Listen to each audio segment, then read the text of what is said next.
અંકલેશ્વર અંધાડા નજીક હાઈવે ઉપર ટ્રક ચાલકે સ્ટીયરિંગ ઉપર કાબુ ગુમાવતા ટ્રકમાંથી રોડ ઉપર પટકાયો હતો. ટ્રક ચાલકને માથાના ભાગે ગંભીર ઈજા પહોંચતા સ્થળ પર જ મોત નીપજ્યું હતું.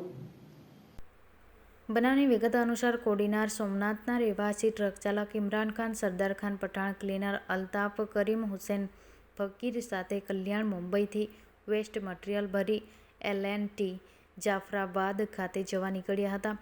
ગત રાત્રિના 1:15 વાગે આ અરસામાં તેઓ ટ્રક લઈ અંકલેશ્વર નેશનલ હાઈવે નંબર 48 ઉપર રાજપીપળા ચોકડીથી આગળ અંધાડા પાટિયા નજીક ટ્રક ચાલક ઇમરાન પઠાણએ અચાનક સ્ટીયરિંગ ઉપર કાબુ ગુમાવી દીધો હતો અને ડ્રાઇવિંગ સીટ ઉપરથી રોડ ઉપર પટકાયા હતા.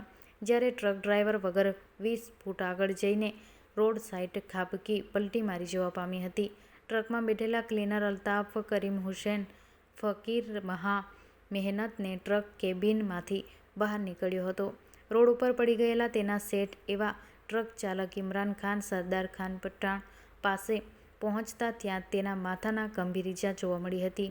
આ અંગે 108ને જાણ કરતાં 108ની ટીમ સ્થળ ઉપર દોડી આવી હતી અને સ્થળ પર જ ઇમરાન ખાન પઠાણને મૃત જાહેર કર્યો હતો.